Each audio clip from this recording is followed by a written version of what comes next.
Ready, start.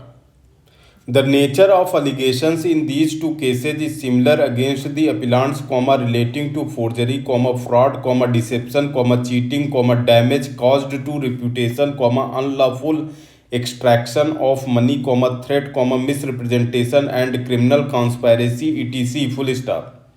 In fact, six revisions were filed by the appellants before the Calcutta High Court regarding the filing of charge sheet, as well as against certain interim orders passed by the lower court. Full stop.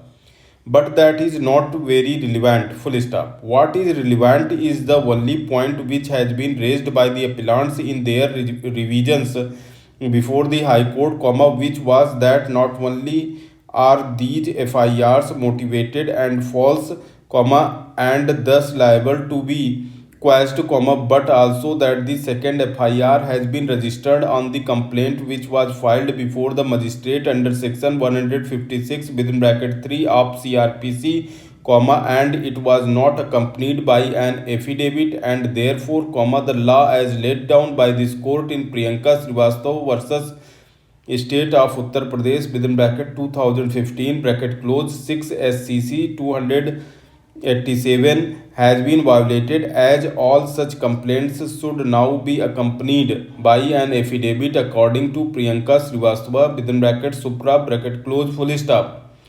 The learned single judge of the High Court was of the view that the directions of this court in the above case could only operate prospectively and will not have any retrospective application, and will thus not be applicable to the complaint lodged against the appellants in the year 2010-2011. Full stop. The appellant number 1, all the same, who argued in person before the High Court, emphasized before this court and would argue that all the judgments of this court are retrospective in nature, and therefore it cannot be said that this would not be retrospective, particularly when it has not been specifically stated in the judgment of Priyanka Srivastava that it will operate prospectively. Full stop. Now, the law of prospective and retrospective operation is absolutely clear, full stop. Whereas a law made by the legislature is always prospective in nature unless it has been specifically stated in the statute itself about its retrospective operation, the reverse is true for the law which is laid down by a constitutional court, or law as it is interpreted by the court, full stop.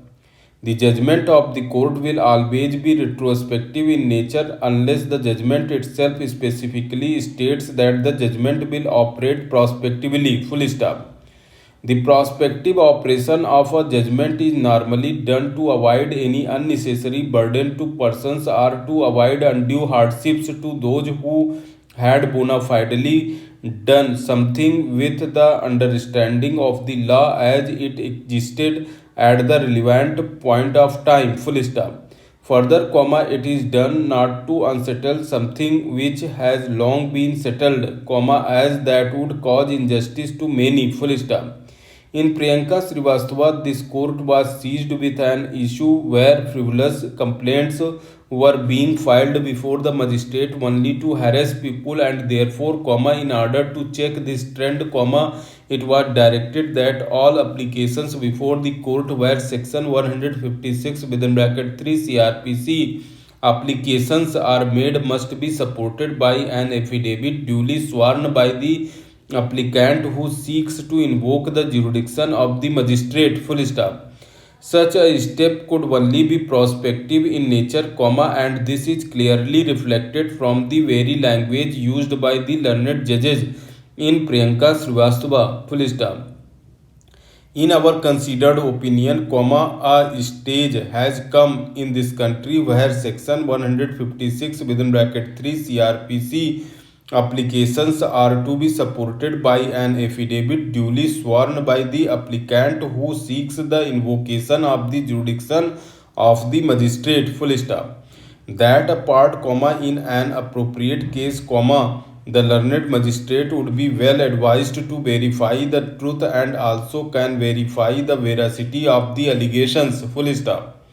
This affidavit can make the applicant more responsible. Full stop. We are compelled to say so as such kind of applications are being filed in a routine manner without taking any responsibility whatsoever, only to harass certain persons. Full stop. That apart, comma, it becomes more disturbing and alarming when one tries to pick up people who are passing orders under a statutory provision which can be challenged under the framework of the said act or under Article 226 of the Constitution of India. Full stop.